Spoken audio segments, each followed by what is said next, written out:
So this is the title of this course, Electronic Design and Practice. This is course code. With me, license of folder, we have already reviewed the website. This is the prerequisite of this course, Electronic Design and Practice. This course, so जो है वो हम already आप लोग कर चुके हैं जो बेसिक कोर्स, तो जिसमें कि आपने डायोड और ट्रांजिस्टर को स्टडी किया। डायोड से डिफरेंट एप्लीकेशन आपने देखी, जिसमें कि आप रेक्टिफायर्स हैं और इसके अलावा बहुत सारी एप्लीकेशन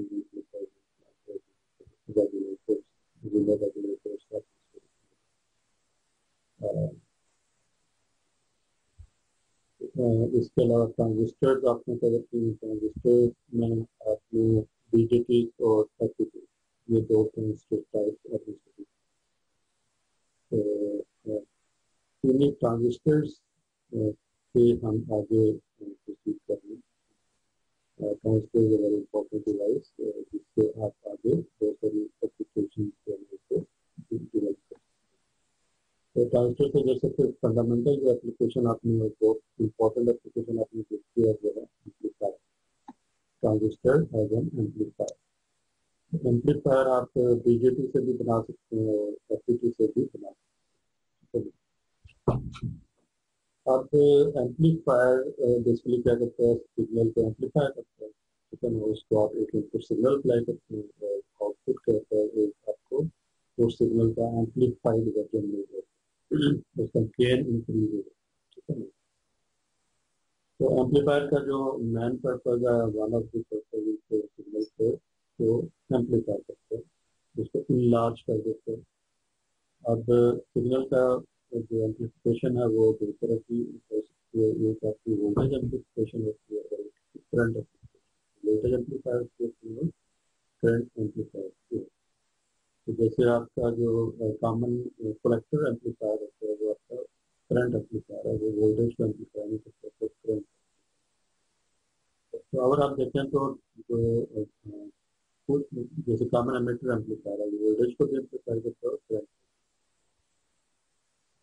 तो ओवरऑल अगर आप देखें तो एम्पलीफायर पावर को एम्पलीफाई करते हैं। Power amplification can be done with इसको हम ट्रांजिस्टर का एक्टिव एलिमेंट भी कहते हैं। ट्रांजिस्टर एक्टिव डिवाइस पैसिव होती है, कुछ एक्टिव।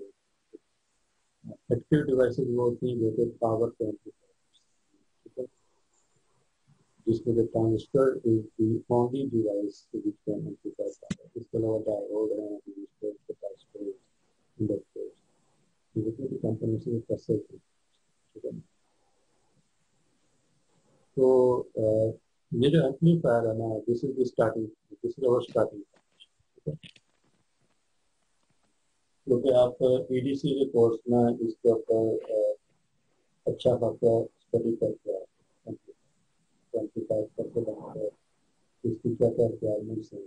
तो पहली रिक्वायरमेंट एम्पलीफायर की ये है कि आपके पास ट्रांजिस्टर होना चाहिए, ट्रांजिस्टर के द्वारा एम्पलीफायर। दूसरी रिक्वायरमेंट ये है कि आपने उसको बाइस करना है, वोल्टेज अप्लाई करना है, बाइसिंग अप्लाई करनी है, उसको डीसी बाइस करना है, उसका ऑपरेटिंग ट्रांसफर करना है। आपको पता है कि ट्रांजिस्टर जो होता है नॉन लीनियर डिवाइस और रजिस्टर जो है लीनियर डिवाइस है, ठीक है। इसमें वोल्टेज और करंट का जो रिलेशनशिप है वो ओम्स लॉ से गवर्न होता है। वोल्टेज इंक्रीज करेंगे, करंट इंक्रीज करेगा, करंट इंक्रीज करेंगे तो वोल्टेज इंक्रीज करेंगे। दोनों क्वांटिटी आपकी डायरेक्टली रिलेटेड, ठीक है। अच्छा, अब जब आप इसको एज एम्पलीफायर यूज कर रहे हैं किसी डिवाइस को, तो उस डिवाइस का लीनियर बिहेव करना जरूरी है। आप कहते हैं इनपुट इंक्रीज हो तो आउटपुट भी इंक्रीज होनी चाहिए, इनपुट डिक्रीज हो तो आउटपुट भी डिक्रीज होनी चाहिए, ठीक है ना। तो इससे होगा क्या कि जो इनपुट सिग्नल है वो आपको आउटपुट पे एम्पलीफाइड चाहिए, वही सिग्नल एम्पलीफाइड चाहिए जिस तरह इनपुट के तरफ में अप्लाई किया। ठीक है ना, उसके लिए लीनियरिटी जरूरी है। ये चीज आप यूज कर। प्रयास करके पूछें।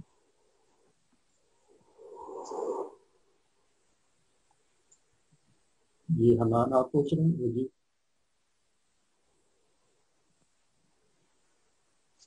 Yes sir. क्वेश्चन है कोई आपका? सर पूछा?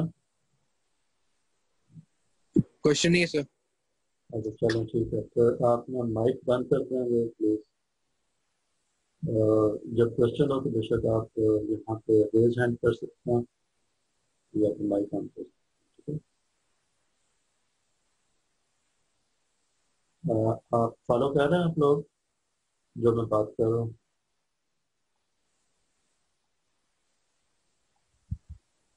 सर आपकी आवाज इतनी ज्यादा क्लियर नहीं हो रही, बहुत ज्यादा एको आ रही है, जिसकी वजह से मतलब आवाज बहुत ज्यादा आपकी क्लियर नहीं है।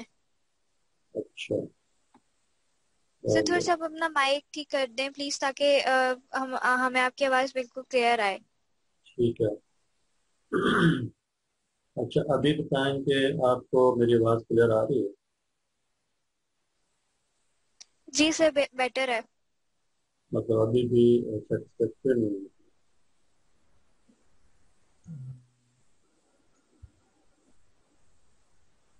सही है सर अभी। ठीक है अभी आवाज? जी सर। जी सर अब ठीक है। ओके, मैं जरा कोशिश करता हूँ थोड़ा ऊंचा बोलो। जी सर। ठीक है।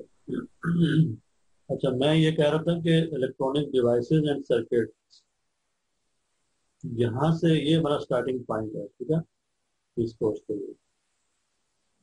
और इसमें जो एम्पलीफायर है वहां से आप हमने आगे मूव करना है, सही राइट?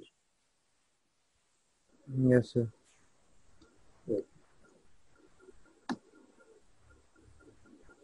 तो उसके लिए जो बीजेटी एम्पलीफायर्स हैं उसके ऊपर हमारा स्टार्ट पे ज्यादा फोकस है, ठीक है, rather than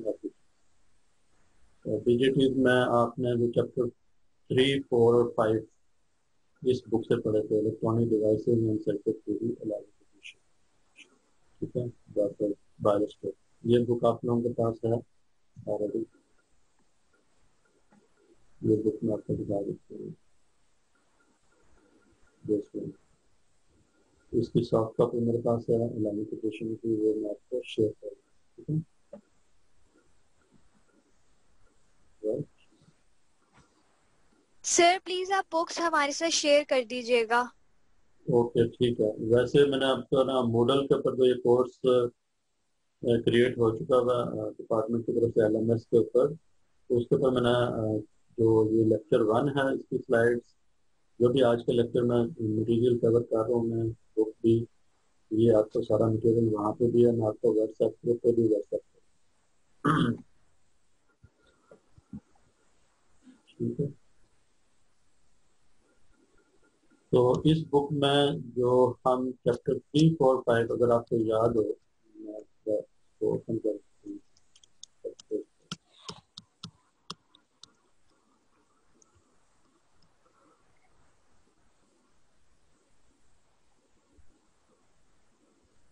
chapter 3 bipolar junction transistor BJT, chapter 4 DC biasing of BJT, इसमें आपने पीक बाइस, मीटर बाइस, फिर वोल्टेज डिवाइडर बाइस, तो जितनी भी बाइसिंग आपने की थी ट्रांजिस्टर की, वो आप इस चैप्टर में देख रहे हो। इस पूरे चैप्टर का जो पर्पज है वो ये है कि आप ट्रांजिस्टर को एक डीसी बैटरी लगा के उसका क्यू पॉइंट सेट करें, ताकि जब आप उसको एज एम्पलीफायर यूज करना चाहो तो ये उस पर एक्टिव रीजन में ऑपरेट कर रहा हो, और एक्टिव रीजन जो होता है उसका वो लीनियर रीजन है। तो मैंने आपको बताया कि जो ट्रांजिस्टर है वो इनहेरेंटली एक नॉन लीनियर डिवाइस है, लेकिन उसको पहले लीनियर बनाना पड़ता है, क्योंकि ट्रांजिस्टर को जब आप एज ए एम्पलीफायर यूज करना चाह रहे हैं तो उसका लीनियर होना जरूरी है। जिस तरह रजिस्टर बिहेव करता है, जिसमें कि रजिस्टर में वोल्टेज और करंट आपस में डायरेक्टली रिलेटेड हैं। इसी तरह से बीजेटी में भी अगर मैं उसको एज एम्पलीफायर यूज करना चाहता हूँ तो वोल्टेज और करंट का रिलेशनशिप लीनियर होना चाहिए। ठीक है, तो इसकी एक एग्जांपल है कि जैसे आप कहते हैं जी कलेक्टर करंट और बेस करंट का क्या रिलेशनशिप, तो आप कहते हैं collector current is equal to beta I B. तो अगर मैं आई बी को इंक्रीज करूंगा तो आई सी भी इंक्रीज करूंगा। ठीक है, अब ये तो करंट, दोनों करंट्स का रिलेशनशिप है, लेकिन वोल्टेज और करंट का रिलेशनशिप कहाँ पे है? तो फिर आप कहते हैं ये जो कलेक्टर करंट है और जो कलेक्टर टू एमिटर वोल्टेज है या कलेक्टर की जो वोल्टेज है वीसी, वो आपस में लीनियरली रिलेटेड है। जैसे आप कलेक्टर के जो रेजिस्टेंस है उसकी अगर वोल्टेज उसको देखते हैं तो that voltage is equal to I C into R. ठीक है, voltage across the collector resistance would be equal to I C into R C. तो अगर आई बी इंक्रीज करेगा तो करस्पॉन्डिंगली आई सी क्या करेगा, वो भी इंक्रीज करेगा। अब इन दोनों का रिलेशनशिप लीनियर है। ठीक है, आई बी और आई सी ट्रांजिस्टर के अंदर जब आप इसको बीजेटी को एक्टिव रीजन में बाइस करते हैं तो आपको पता है कि एक्टिव रीजन में ये रिलेशनशिप होल्ड करता है, ये कट ऑफ में ये होल्ड नहीं करता, ना ही सेचुरेशन में होल्ड करता है। ऐसे ही है, याद है कुछ? बीडीसी भूल तो नहीं गए आप लोग? थोड़ा सा ना इसको इंटरेक्टिव भी बनाया ना। अभी आज पहली पहली क्लास है, मुझे जो ना आपको भी लूप में लेना है, तो इस तरह का लेक्चर नहीं है आज। मुझे ना आज फीडबैक भी चाहिए ना। Yes sir. बताएं मुदस्सर, आप बताएं कुछ ईडीसी का बोला हुआ या याद है कुछ? कुछ कुछ याद है सर। मुझे मुझे नहीं लगता कि ना आपको कुछ याद कुछ कुछ है सर, ये पढ़ेंगे वो भी। है। तो ये जो रिलेशनशिप मैंने लिखा I C equal to beta I B, ये तो याद है ना?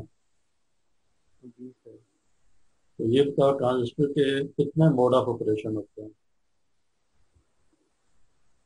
ये नहीं कट ऑफ, एक्टिव और सैचुरेशन। याद। Yes sir. ठीक है ना? तो मुदस्सर ये बताओ कि अगर ट्रांजिस्टर को एक्टिव रीजन में यूज करना है, एक्टिव रीजन में, तो उसके लिए क्या क्या रिक्वायरमेंट्स है एक्टिव रीजन में ऑपरेट करने के लिए?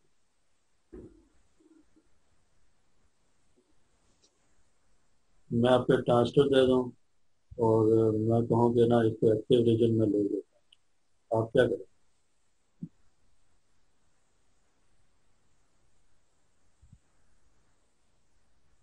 खाली एक ट्रांजिस्टर को तो नहीं लेके जाता आपके यहाँ, सर मुझे रजिस्टर भी चाहिए, मुझे कनेक्टिंग वायर देते हैं, कुछ पावर सप्लाई दे दें, बैटरी दे दें, आपको मैं लैब में भेज दूँ। ठीक है ना? तो अब आपके पास ट्रांजिस्टर भी आ गया, रजिस्टर भी आ गए, जो आपको रजिस्टर है वो मिल जाएगा लैब में। और पावर सप्लाई भी जो आपको चाहिए, एक चाहिए 10 चाहिए, वो भी मिल जाएगी। तो फिर आप ट्रांजिस्टर को एक्टिव रीजन में कैसे ले लोगे? अगर मैं आपको ये सारी रिक्वायरमेंट्स दे दूं और मैं कहूँ ये बीजेटी है, इसको ना मुझे 22 करके दो, इसका ऑपरेटिंग पॉइंट ना मुझे इस तरह से सेट कर दो कि इसमें तो 10 मिलियन पर करंट फ्लो कर रहा हो और इसका जो एक्टिव रीजन है वो एक्टिव रीजन में जो इसकी कलेक्टर टू एमिटर वोल्टेज है, मतलब इसका जो क्यू पॉइंट है, क्यू पॉइंट में ये दो चीज़ें होती हैं, एक ये आपके पास होता है करंट आई सी और एक आपके पास वोल्टेज होती है वी सी पी। ये बीजेटी की बात है। तो बीजेटी में एक करंट है और एक आपका ये वोल्टेज। ठीक है, ये इसके ऑपरेटिंग पॉइंट है। इन ऑपरेटिंग पॉइंट को आप सेट कर दें इस तरह से कि ट्रांसफर एक्टिव रीजन में ऑपरेट हो रहा हो। ठीक है, तो वो कैसे होगा, अगर थोड़ा सा ना रिकैप करके मुझे बताओ।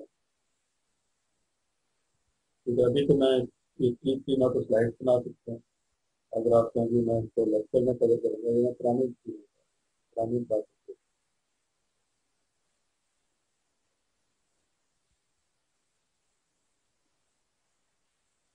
और जैसे मैंने कहा ये स्टार्टिंग पॉइंट है, ये जो कंसेप्ट है ना ये क्लियर होना जरूरी है क्योंकि ये आपकी बेस है जिसके ऊपर ना आपने बिल्ड करना है आपके कोर्स को। ठीक है।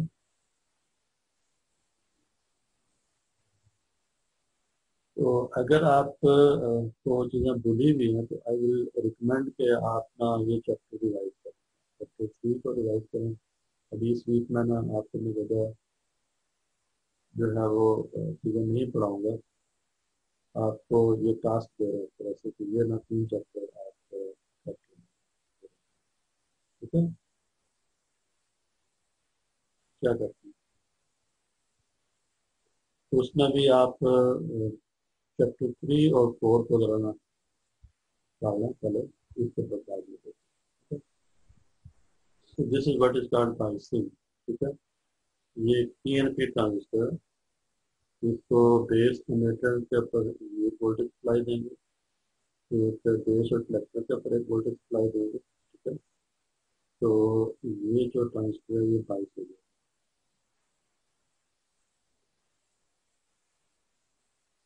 ठीक है। This is what is called biasing.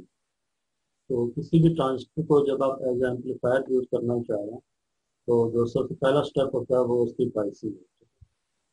तो इसको फॉरवर्ड बाइस करें एक साइड को और दूसरी साइड को रिवर्स साइड को। तो इसके लिए दो बैटरीज यूज हो रही हैं, एक इसको बेस इमिटर जंक्शन को फॉरवर्ड बाइस कर रही है, ये इसको रिवर्स बाइस, ठीक है ना। तो इसका आपको आइडिया होगा कि किस तरह से इसकी पोलैरिटीज कैसे रखनी है ताकि ये फॉरवर्ड बाइस हो जाए।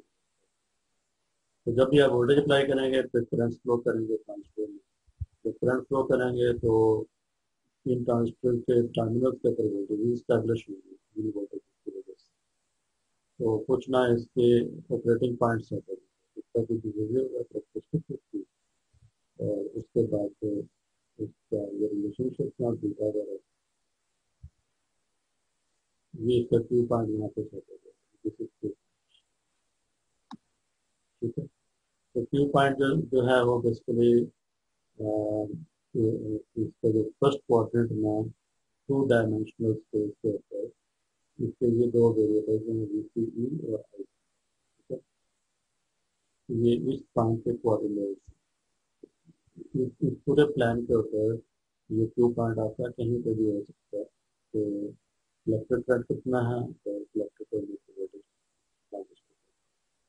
तो इसमें आप कहते हैं ये आपका एक्टिव रीजन है, यहाँ पे है कट ऑफ है, यहाँ पे सैचुरेशन है, जो ये फोर लॉट रीजन है ये आपका एक्टिव रीजन। एक्टिव रीजन के अंदर इलेक्ट्रिक करंट और कलेक्टर वोल्टेज सिमिल्टेनियसली उनकी कोई वैल्यूज होंगी, ठीक है।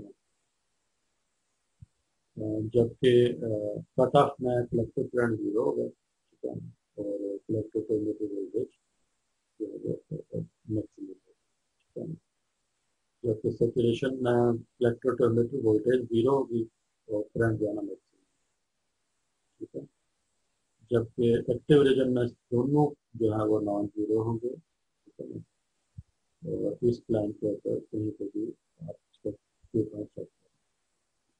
तो ये क्यू पॉइंट की कुछ हमने बात की थी कि बाइसिंग कैसे करनी है और क्यू पॉइंट कैसे सेट करनी है, ठीक है।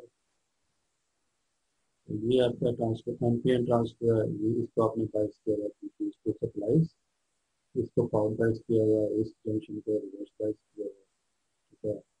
और फिर से आप डिफरेंस प्ले करेंगे और डिफरेंस प्ले करेंगे तो जो है ऑन हो जाएगी, और ऑन होगी तो इसका तो बिहेवियर देगी और इसका भी ऑपरेटिंग पॉइंट आप इस रीजन में सेट करें।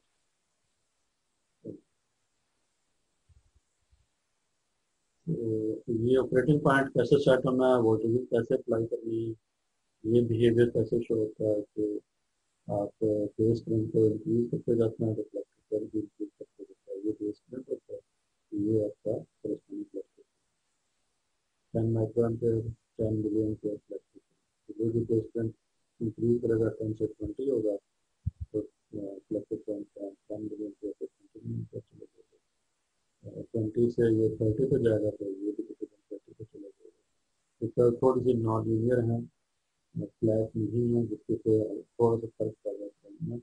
अदरवाइज जो बेस करंट और कलेक्टर करंट है, जितना बेस करंट में चेंज आ रहा है उतना ही कलेक्टर में कलेक्टर करंट भी चेंज होगा। तो बेस करंट और कलेक्टर करंट लीनियरली रिलेटेड होंगे। जैसे मैंने आपको कहा था आई सी इक्वल टू बीटा आई, और वो एक्टिव रीजन में। कट ऑफ में तो दोनों का रिलेशनशिप होल्ड ही नहीं करेगा, क्योंकि कट ऑफ में क्या होगा, कलेक्टिव करंट होगा ही जीरो, ठीक है, बेस करंट भी जीरो होगा, ठीक है। तो I C beta I present with not be applicable. इस तरह से सेचुरेशन में जब ट्रांसफर होगा तो उसका भी एप्लीकेबल नहीं होगा, ठीक है। तो ये कुछ चीज़ें ना आपने देखनी है to start with this course, तो जिसमें कि ट्रांजिस्टर की थ्योरी आपको पहले से पता हो कि ट्रांजिस्टर क्या करते हैं, कहाँ कहाँ पर यूज होते हैं, किन एप्लीकेशन में, कौन कौन से बोर्ड हैं। तो इसमें आप ट्रांजिस्टर को एक्टिव रीजन में रखते हैं तो आप उसका एम्पलीफायर यूज करते हैं। अगर आप डाटा को सेपरेशन में यूज करते हैं तो फिर आप इसको डिजिटल लॉजिक सर्किट में यूज करते हैं। तो जितना भी आपके डिजिटल वर्ड है, गेट्स बनते हैं आपके, एंड गेट है, और गेट है, फिर जो आईसी हैं, फ्लिप फ्लॉप हैं, रजिस्टर हैं, फिर आप ऊपर चले जाएं तो आपके मेमोरीज हैं, प्रोसेसर हैं। तो जितनी भी डिजिटल आईसी बनेंगी, चिप्स होंगी, वो सारी की सारी ट्रांजिस्टर को ट्रांजिस्टर से ही जो है वो इम्प्लीमेंट होती है। Transistor is the fundamental device जो कि उन सारी डिजिटल आईसी के अंदर इन्वॉल्व है, जिसकी बेस पे सारी टेक्नोलॉजी आपकी इवॉल्व कर रही है। विदाउट ट्रांजिस्टर वो चिप्स जाना वो पॉसिबल है, जितनी भी डिजिटल वर्ल्ड है वो पॉसिबल। उन सारी डिजिटल वर्ल्ड में ट्रांजिस्टर आपका उन दो मोड्स में यूज होता है। लीनियर मोड में नहीं होता, बल्कि डिजिटल मोड में होता है, ऑन ऑफ मोड में। ऑन ऑफ मोड मतलब cut off saturation, cut off of mode है, सेचुरेशन ऑन।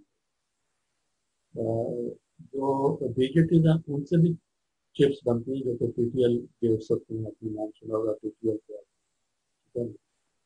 टीटीएल गेट्स क्या है, ट्रांसफर ट्रांसफर। लेकिन जो सेकंड डिवाइस है जो कि एफईटी है, वो डोमिनेट करती है rather than टीटीएल। तो जितने भी आपकी प्रोसेसर वगैरह हैं, ये मॉसफेट जो है कि metal oxide semiconductor field effect, MOS FET. MOS FET क्या है, metal oxide semiconductor field effect transistor, ठीक है। इन ट्रांजिस्टर्स ना ये सारी टेक्नोलॉजी जो है ना वो आपकी इम्प्लीमेंट है मॉसफेट। तो मॉसफेट भी एक ट्रांजिस्टर है, और मॉसफेट को भी आप एज एम्पलीफायर भी यूज कर सकते हैं, और एज डिजिटल बोर्ड में भी उसको यूज कर सकते हैं, डिजिटल सर्किट, ठीक है। अच्छा, अब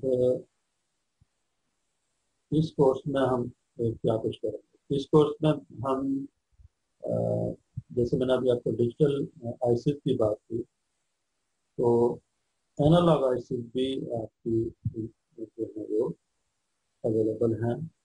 मतलब ट्रांजिस्टर्स को एज एम्पलीफायर एक्टिव रीजन में, लीनियर रीजन में ऑपरेट करके आप आईसी इम्प्लीमेंट कर रहे हैं, जिसमें कि आपकी जो ऑपरेशनल एम्पलीफायर आईसी है, this is one of the example of analogue IC.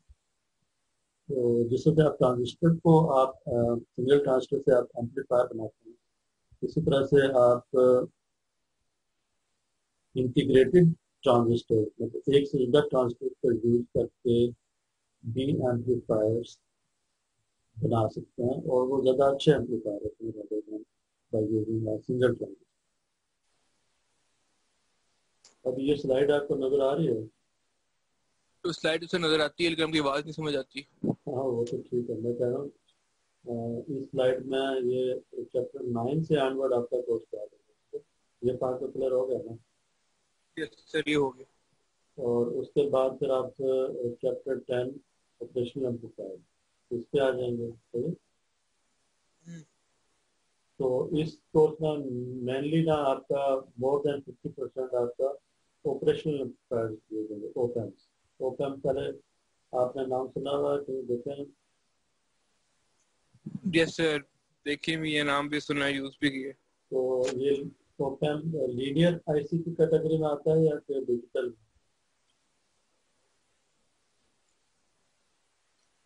Sir नहीं समझ आया।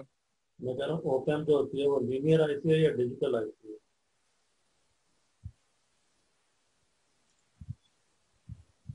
ओपन था सर, लीनियर है मेरे ख्याल में, क्योंकि सर इनपुट आउटपुट रिलेशनशिप से कुछ ज्यादा आ रहा है मुझे।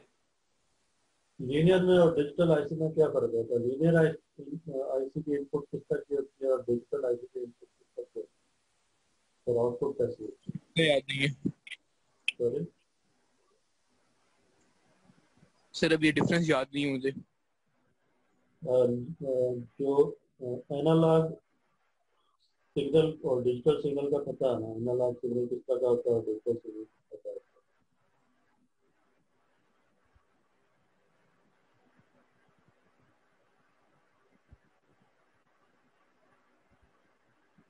आवाज आ रही है?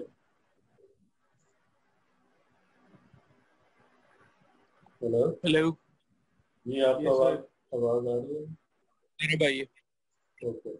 मैं कह रहा हूँ एनालॉग सिग्नल और डिजिटल सिग्नल इनमें तो फर्क पता है ना, ये तो बिल्कुल सिंपल।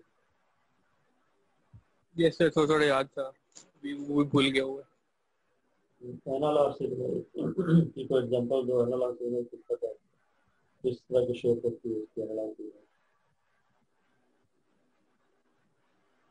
सर अब इतना ग्राफ वाला याद नहीं है, बहुत पहले पढ़ा था हमने तो, अब चले इस साल चलो के लास्ट। चलो ये बताओ कि साइन वेव जो होती है वो एनालॉग है या डिजिटल? एनालॉग। गुड यार, गुड। जो साइन वेव है ये एनालॉग है, ठीक है। एनालॉग और डिजिटल में बेसिक डिफरेंस क्या होता है? इस बेसिक डिफरेंस ये होता है कि एनालॉग की में हर इंस्टेंट के ऊपर सिग्नल की वैल्यू चेंज होती है,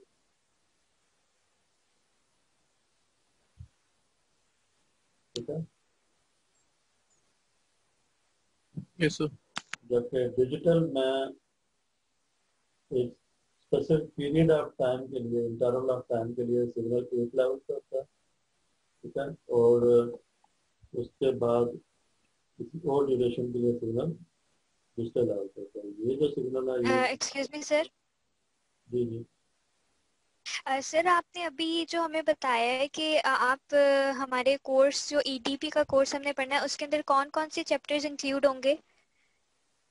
ये जो आपको मैंने टेक्स्ट बुक मैंने बताई है ना, बायोस्टेट वाले, जो लास्ट टाइम ईडीसी में भी आपने फॉलो की थी, उसमें पहले सर ईडीसी वाली बुक ही हमने फॉलो करनी है ईडीपी में भी? जी जी बिल्कुल।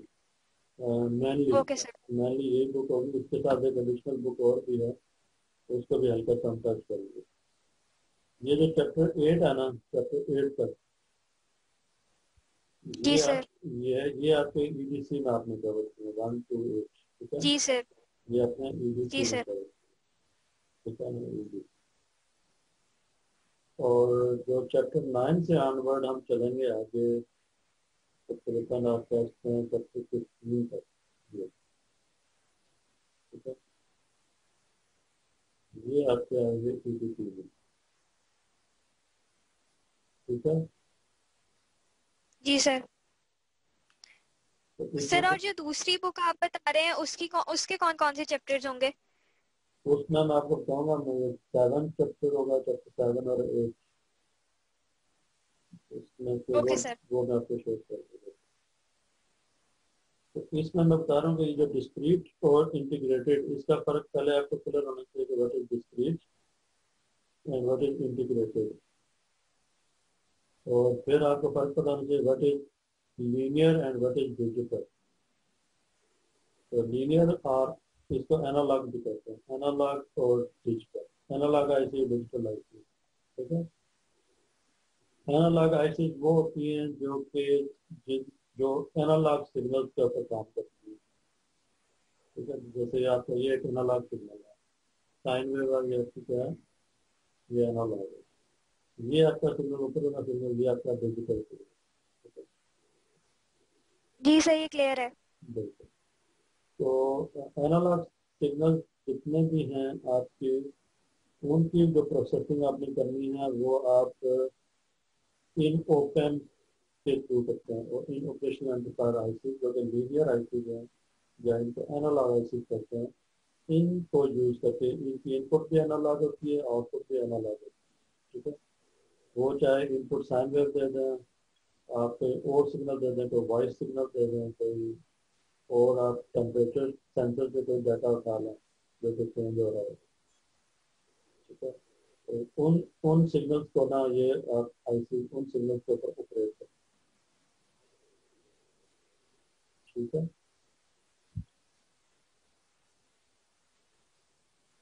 राइट। तो ओके बोल दो यार। Yes sir. ठीक है, तो जो जो आपके अराउंड जितने भी फेनोमेना है ना, फिजिकल जो वर्ल्ड है आपकी, जो नेचर है, नेचर जितनी भी है आपकी वो एनालॉग है।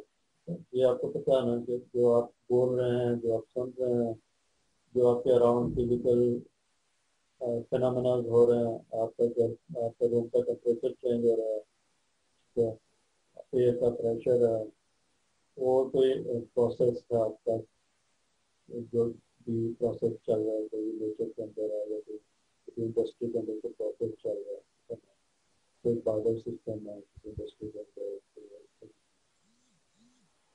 किस कहीं पे आपको प्रेशर नजर जा रहा है। तो जितने भी फिजिकल क्वांटिटीज है ना, वो सारी की सारी एनालॉग फैशन में चेंज होती है। ठीक है,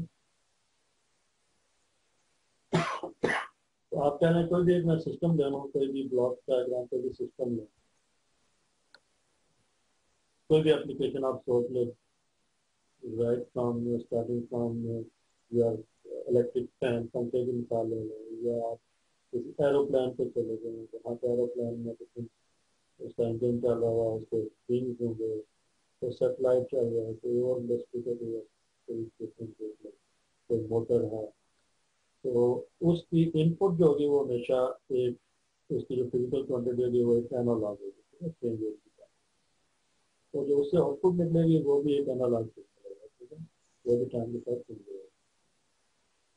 इस सिस्टम के अंदर आप इसको एनालॉग को, जो इस सिस्टम में पूरा का पूरा आपका एनालॉग सिस्टम है, और उससे आप एनालॉग प्रोड्यूस कर सकते हैं जो कि एनालॉग आईसी सकती है, या फिर ये सिस्टम आपका एक डिजिटल भी हो सकता है। जैसे आपका मोबाइल है, मोबाइल में आपको जो सिग्नल आ रहा है वो एक एनालॉग सिग्नल आ रहा है, या आप जो कॉल करते हैं, जब आप जो बोल रहे हो वो आपकी जो वॉइस है वो एनालॉग है सिग्नल। ठीक है, लेकिन जब आप उसको इस डिजिटल ब्लॉक में लेके जाते हो तो सबसे पहले आप इसको कन्वर्ट करते हो एनालॉग से डिजिटल में, उसके लिए सर्किट करते हैं, एडीसी करते हैं, तो एनालॉग से डिजिटल करते हैं, फिर इस सिग्नल को इस फॉर्म में ले जाते हैं डिजिटल। ठीक है, और फिर इसको डिजिटल आईसी के थ्रू प्रोसेस करता है। ठीक है, उसको आपने डिजिटल प्रोसेसिंग क्या हो सकती है आपके ख्याल में?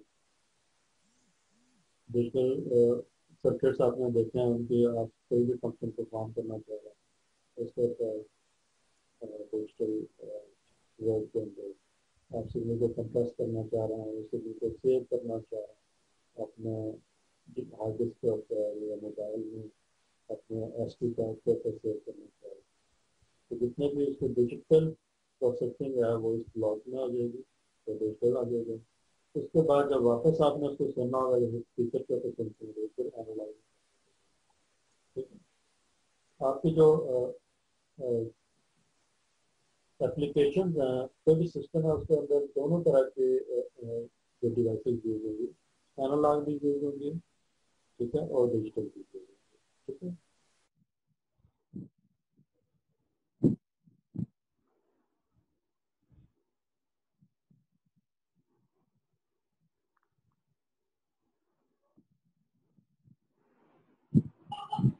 चलें ठीक है। अभी मैंने रिकॉर्डिंग पे लगाया, लेकिन इसमें एक वो प्रॉब्लम दिखा रहा है कि जी आपकी ऑडियो रिकॉर्ड नहीं होगी, क्योंकि मैंने ऑडियो को उस पर डिसेबल किया हुआ। लेकिन ये है कि मुझे उम्मीद है कि रिकॉर्डिंग ऑडियो की भी हो जाएगी। Let's see. अभी ये थोड़ा सा सेशन करते हैं ना, अगर ये सक्सेसफुल होता है तो फिर इसी पैटर्न के ऊपर हम कंटिन्यू करेंगे। ठीक है।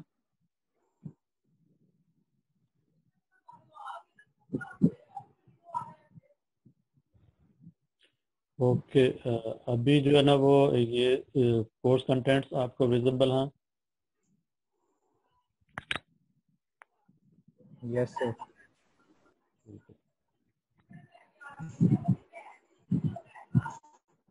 इसमें हम low frequency and high frequency response of amplifiers यहाँ से स्टार्ट कर रहे हैं, और ये आपका चैप्टर 9 है जैसे मैंने कहा आपको।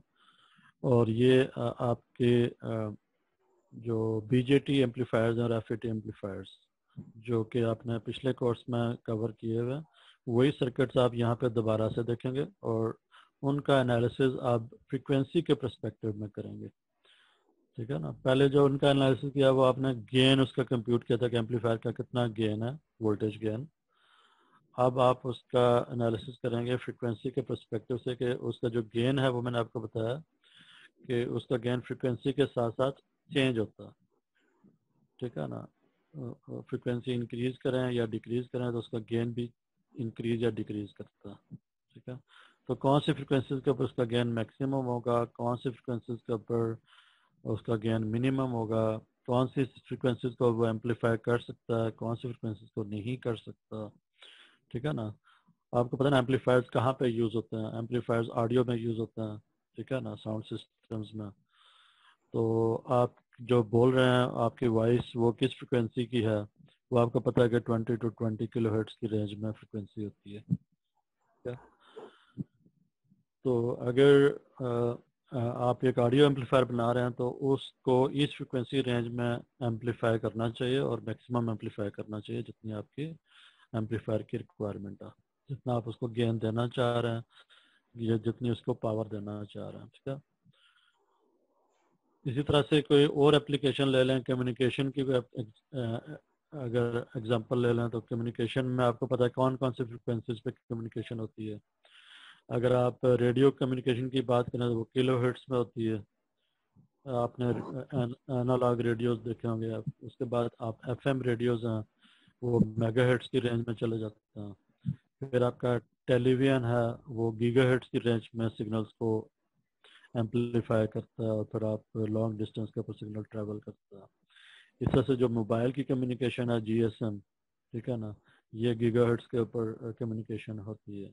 फिर सेटेलाइट आ जाता है, फिर फाइबर ऑप्टिक्स आ जाते हैं। तो जितनी भी कम्युनिकेशन हैं पूरे फ्रिक्वेंसी स्पेक्ट्रम के ऊपर सिग्नल्स आपके यूटिलाइज होते हैं और उनकी जो फ्रिक्वेंसीज हैं वो एक वाइड रेंज के ऊपर स्प्रेडेड है, right from low frequency to high frequencies आप कम्युनिकेशन कर रहे हैं और एप्लीकेशंस उसके अंदर यूज़ हो रही हैं, डिवाइसेस यूज़ हो रही हैं, सर्किट्स यूज़ हो रहे हैं।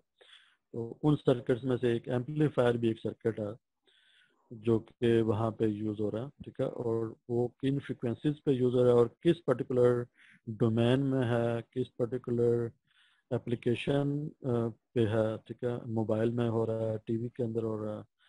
तो ओपैम जो है ना वो एक सिंगल एक फ्रिक्वेंसी के ऊपर नहीं चलते, बहुत वाइड रेंज ऑफ फ्रिक्वेंसीज के ऊपर इन्हें एप्लीकेशंस को चलाना होता है। ठीक है।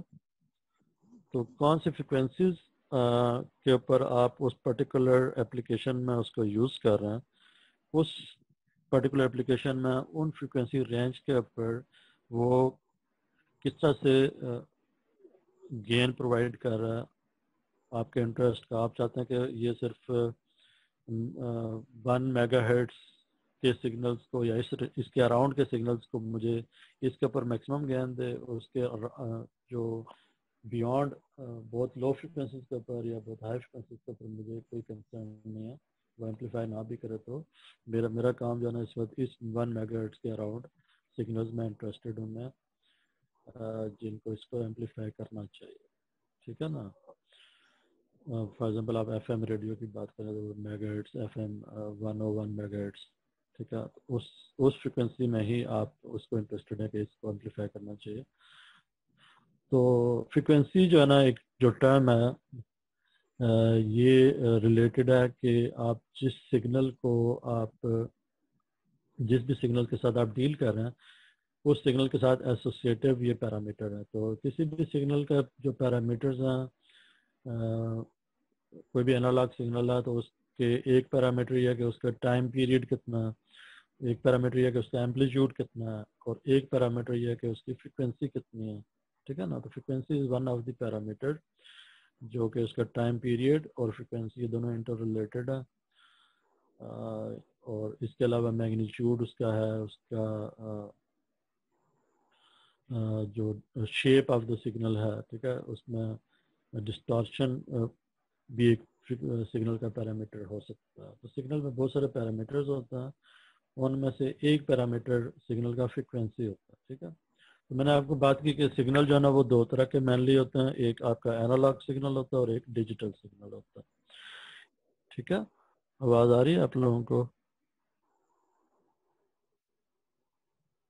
Yes sir. और सही फ्लो में आ रही है, कोई ब्रेक तो नहीं आ रहा बीच में? अंडरस्टैंडेबल है? जी जी सर। दैट इज फाइन, ठीक है, गुड। तो अब आपने मुझे बताना है कि एनालॉग सिग्नल और डिजिटल सिग्नल में क्या फ़र्क होता है, ठीक है, और ये एनालॉग डिजिटल की क्या कहानी है, क्यों हम एनालॉग और में रहते हैं, क्यों डिजिटल में क्यों जाना पड़ता है, और फिर इन सिग्नल्स को हैंडल करने के लिए कौन कौन से हमारे पास डिवाइसेस हैं, कंपोनेंट्स हैं, ठीक है ना। तो इसकी मैंने आपको बताया कि जो आपकी नेचर है ना वो आपके एनालॉग है, ठीक है। जितने भी आपके अराउंड फिजिकल फेनोमेनाज हैं वो सारे के सारे एनालॉग फैशन में होते हैं। जितना भी अल्लाह ताला का निज़ाम बना हुआ है ना वो सारा एनालॉग है, ठीक है, डिजिटल नहीं है। टाइम के साथ साथ चीज़ें ना चेंज हो रही, सूरज एक तरफ से निकलेगा फिर आहिस्ता आहिस्ता पूरा दिन चलाएगा और फिर दूसरी तरफ से निकलेगा, गुरूब होगा, ठीक है।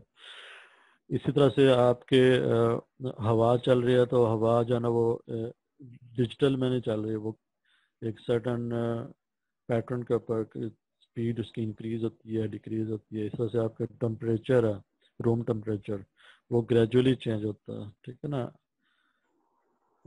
इसी तरह से आप कोई भी फिजिकल आपकी जो वॉइस है जो आप बोल रहे हैं इसकी जो अगर आप इसको कैप्चर कर लें इसके सिग्नल को, वॉइस के सिग्नल को, या इसको कन्वर्ट कर दें इनटू इलेक्ट्रिकल सिग्नल और उसकी शेप को देखें तो आप देखेंगे कि बहुत सी रैंडम सी सिग्नल होगा उसमें, कभी आवाज़ ऊंची होगी कभी नीचे होगी, ठीक है, वेरिएशंस होंगे इसमें, बहुत सारी वेरिएशंस होंगी, ठीक है ना।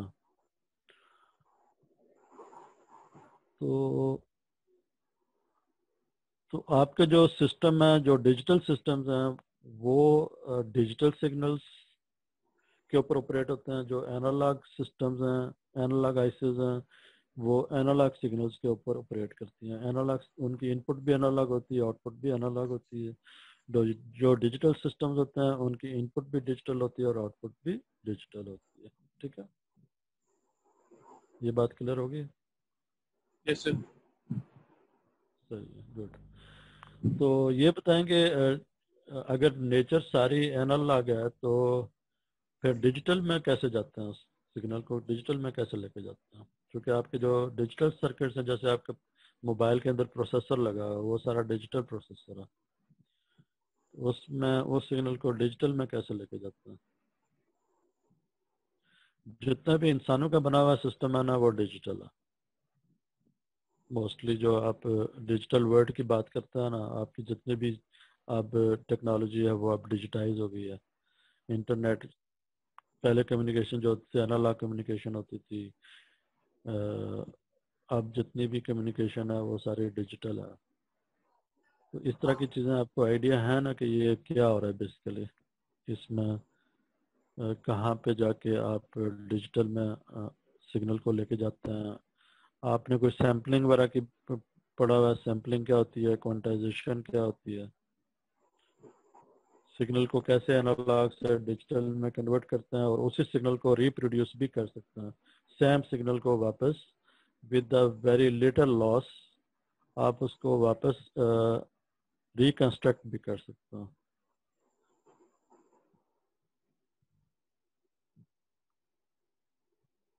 आइडिया है ना कुछ?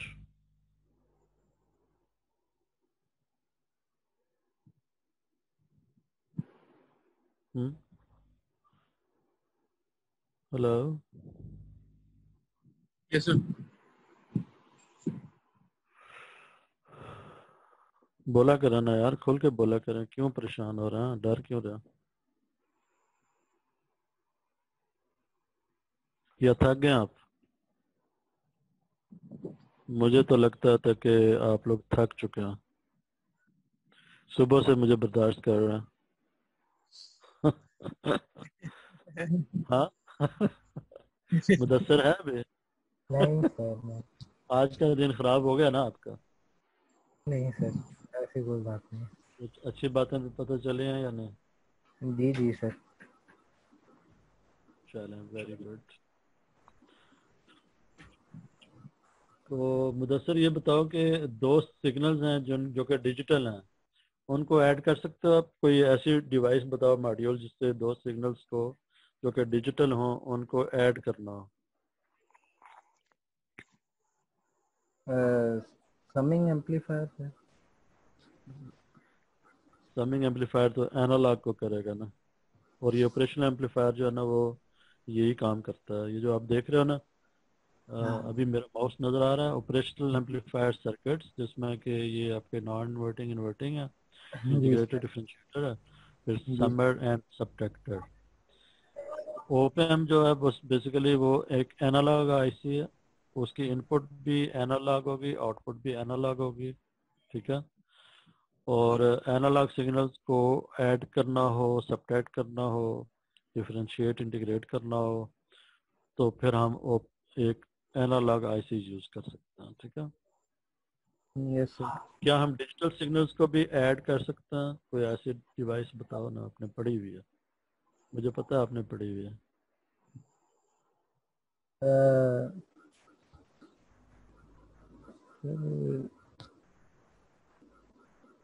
यार नहीं।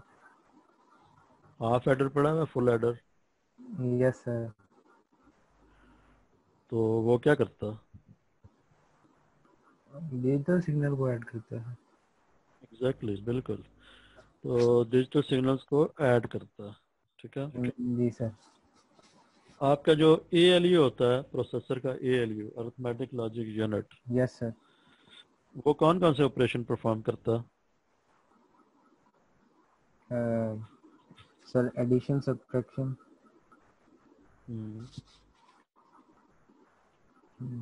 डिवीजन। मल्टीप्लिकेशन, यस, मल्टीप्लिकेशन और डिवीजन, मल्टीप्लिकेशन, जी सर। एंड और नैंड और जितने भी लॉजिक ऑपरेशन हैं वो भी कर लेता है। जी सर। बिल्कुल ठीक है। तो डिजिटल सिग्नल्स को भी आप ये मैथमेटिकल ऑपरेशन परफॉर्म कर सकते हैं। एनालॉग सिग्नल्स के सिग्नल्स से भी आप एनालॉग सिग्नल्स को भी आप ऐड सब्ट्रैक्ट कर सकते हैं, डिवाइड कर सकते हैं, बहुत कुछ, मतलब और मैथमेटिकल ऑपरेशन कर सकते हैं, इंटीग्रेट, डिफरेंशिएट, ठीक है ना। तो यस सर। अगर आपने वहाँ पे हाफ एडर फुल एडर पढ़ा हुआ है ना, तो यहाँ पे भी आपने वही काम करना है, लेकिन आप किसके साथ करना है? एनालॉग सिग्नल्स के साथ करना है। Yes sir. ठीक हो गया। जी सर। तो ओपैम्प जो है ना, ये समझ लें, इससे आप इससे भी कंप्यूटर बना सकते हैं। ये इटसेल्फ एक कंप्यूटर है, समझ लो। Yes sir. लेकिन चूंकि ये डिजिटल जो है ना, वो ज़्यादा आपका, उसमें बहुत सारी और फंक्शनैलिटीज़ आप कर सकते हैं, लॉजिक इम्प्लीमेंटेशंस कर सकते हैं, उसमें आप यू कैन से कि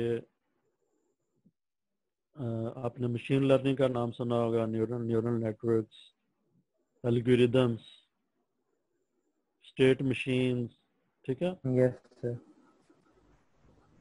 और फिर आप डिजिटल में सिग्नल को किस तरह से सेव कर सकते हैं, हार्ड डिस्क के ऊपर कंप्रेस कर सकते हैं।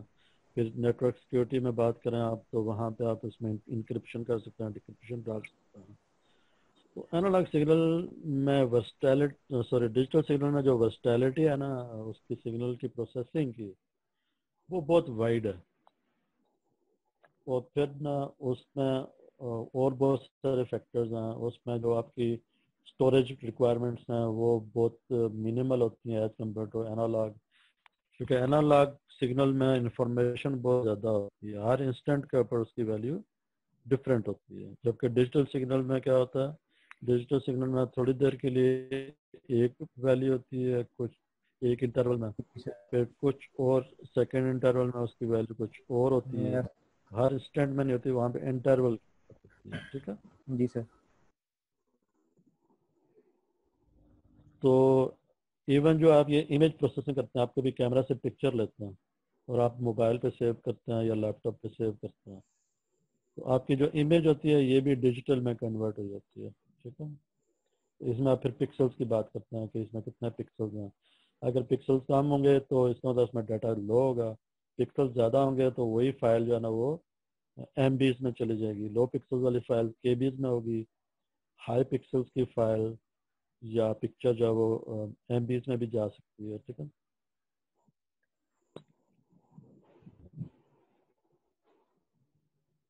ठीक है ना।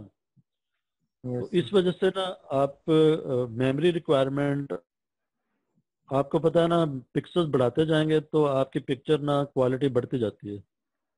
आप इमेजिन करो कि जो एक्चुअल पिक्चर होगी और जो डिजिटाइज्ड पिक्चर होगी, ठीक है, उसमें क्वालिटी वाइज देखें तो कौन सी ज़्यादा बेस्ट क्वालिटी होगी, जो एक्चुअल पिक्चर है। बात समझ रहे हो?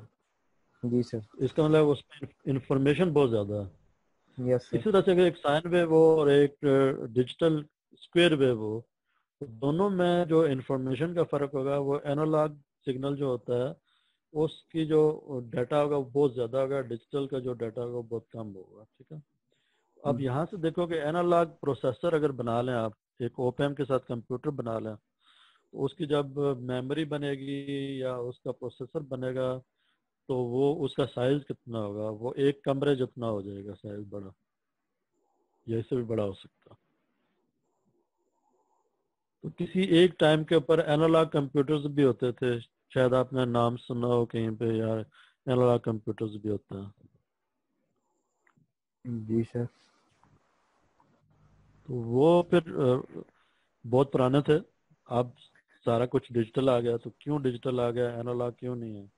ठीक है ना, उसकी रीज़न ये है कि एनालॉग के प्रॉब्लम्स हैं, ये वाले प्रॉब्लम्स। जी सर। तो अब आपने जंप कर लिया डिजिटल में, लेकिन मजबूरी ये है कि एनालॉग में स्टिल क्यों रहना पड़ रहा है, क्योंकि फ्रंट एंड, इनपुट साइड और आउटपुट साइड, जब आप चीज़ों को इंटरफेस करते हैं ना तो फिर आपको एनालॉग की ज़रूरत पड़ती है। क्यों? आप मोबाइल यूज़ कर रहे हैं, लेकिन मोबाइल में जब आप वॉइस आप कॉल करते हैं तो जो बोल रहे हैं तो वो तो एनालॉग है, वो तो डिजिटल नहीं है। फिर जब आप सुन रहे हैं स्पीकर के ऊपर या माइक्रोफोन के ऊपर तो वो क्या है, वो भी एनालॉग है, वो तो डिजिटल नहीं है। ठीक है, तो आपको क्या करना होता है, एनालॉग से डिजिटल में कन्वर्ट करना होता है, फिर सिस्टम को देना होता है, प्रोसेसर को देना है, वट कोई भी डिजिटल IC है, डिजिटल मॉड्यूल है, उसको देना होता है। और उसके बाद वापस जो एंड पे जब आपने उसको दोबारा से यूज़ करना है अपने लिए, कंज्यूमर के लिए, तो फिर आप वापस उसको एनालॉग में कन्वर्ट करते हैं। ठीक है, एक डिवाइस होती है जिसको कहते हैं एनालॉग टू डिजिटल कन्वर्टर, और एक होती है digital analogue. Digital to analogue, ADC DAC। जी ठीक है, सर। जी सर। तो बहुत सारे काम हम एनालॉग ICs से नहीं करेंगे और बहुत सारे काम हम करेंगे। ठीक है, एनालॉग ICs की स्टिल एप्लीकेशंस रहेंगी। ठीक है, और उनकी इम्पोर्टेंस स्टिल रहेगी। उसकी रीज़न ये है कि अल्लाह ताला का निज़ाम एनालॉग है, वो डिजिटल नहीं है। You can not have a purely digital system there must be a component of analog associated with that. ठीक हो गया? Yes sir. ओके, तो ये चीज़ें हमने देखनी है कि क्या क्या एप्लीकेशन इसमें हमें हमारे लिए इम्पोर्टेंट हैं, कौन कौन से एरियाज में ये एप्लीकेशन यूज़ होनी है, इन डिवाइसेस को कहाँ कहाँ यूज़ होना है, कंट्रोल्स में है, कम्युनिकेशन में है, कौन कौन सी फंक्शनलिटीज़ हमें परफॉर्म कर सकते हैं इन डिवाइसेस से। ठीक है, तो यहाँ पे आप देख सकते हो मेनली आपके ये मैथमेटिकल ऑपरेशंस, देन मैन आप देखोगे इसमें इंस्ट्रूमेंटेशन। इंस्ट्रूमेंटेशन क्या होती है? ये जितने भी इंडस्ट्री के अंदर सिग्नल कंडीशनिंग है ना, जैसे ये आप analogue voltage to current and current to voltage conversion, voltage to frequency conversion, फिर आपके क्या नाम है, इंस्ट्रूमेंटेशन एम्पलीफायर्स, सिग्नल कंडीशनिंग। ठीक है, कि सिग्नल के लेवल को चेंज करना। ठीक है, वो इसमें आ जाती है। फिर इस सिग्नल में से कोई नॉइज है उनको फिल्टर आउट करना। ठीक है, तो एक आपके पास एप्लीकेशंस हैं मैथमेटिकल ऑपरेशंस, फंक्शंस, फिर उसके बाद कुछ सिग्नल कंडीशनिंग और उसमें फिल्टर्स भी आ जाते हैं, और उसके अलावा फिर आपके पास ऑसिलेटर्स। आपको पता है कि सिग्नल आप प्रोड्यूस, कहीं पे आपको रिक्वायरमेंट है सिग्नल की गई इस फ्रीक्वेंसी का मुझे सिग्नल चाहिए। ठीक है, डिफरेंट, जैसे आपको मैंने बताया कि वाइड रेंज के ऊपर ना आपकी एप्लीकेशन चल रही हैं। ठीक है ना, रियल वर्ल्ड में। Yes sir. तो वो सिग्नल कहाँ से आते हैं, कहाँ से सिग्नल प्रोड्यूस होते हैं? फॉर एग्जांपल मेगाहर्ट्ज में आप एफएम चला रहे हैं मेगाहर्ट्ज में, फिर टीवी के सिग्नल चला रहे हैं वो आप गीगाहर्ट्ज में जा रहे हैं, मोबाइल्स के सिग्नल जा रहे हैं, सेटेलाइट है। तो ये जितने भी सिग्नल्स हैं डिफरेंट फ्रीक्वेंसीज के, ये सिग्नल्स कहाँ से आ रहे हैं आपके ख्याल में? सिग्नल का सोर्स क्या है, कहाँ से सिग्नल जनरेट होता है? फॉर एग्जाम्पल मैं बोल रहा हूँ तो मैं कौन से फ्रिक्वेंसी पे बोल रहा हूँ? मैं 4 किलोहर्ट्ज पे बोल रहा हूँ, 8 पे बोल रहा हूँ, ऐसे ही है। Yes sir. तो अगर मैं 4 किलोहर्ट्ज पे बोल रहा हूँ तो मैं एक सिग्नल सोर्स हूँ, मैं बोल रहा हूँ, इसके आगे माइक्रोफोन लगा हुआ है, वो उसका इलेक्ट्रिकल सिग्नल में कन्वर्ट करता है, 4 किलोहर्ट्ज का सिग्नल प्रोड्यूस हो जाता है। तो मैं एक सोर्स बन गया हूँ सिग्नल का। ठीक है ना? जी सर। तो मेगाहर्ट्ज में सिग्नल जनरेट तो मैं नहीं कर सकता, उसके लिए मैं क्या करूँ? मैं तो किलोहर्ट्ज तक जनरेट कर सकता हूँ। Sir signal amplifier. एम्पलीफायर तो वोल्टेज को एम्पलीफाई करता ओह है ना सॉरी बेटा। Sorry sorry. हाँ, पावर को एम्पलीफाई करता है, वोल्टेज को और करंट को। सिग्नल जी की फ्रिक्वेंसी को ना वो बढ़ा नहीं सकता। जी सर। सोर्सेज क्या होंगे, सिग्नल सोर्सेज, इसको एक्सप्लोर करो ना जरा। तो एक हिंट आपको दे रहा हूँ, ऑसिलेटर।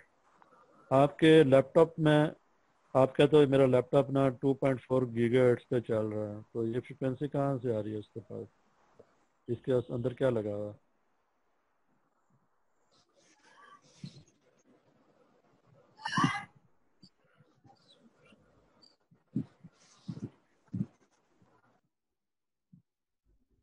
हेलो, आवाज आ रही है? अभी मीटिंग एंड होने वाली है, तो आज की जो डिस्कशन है वो प्रीटी मच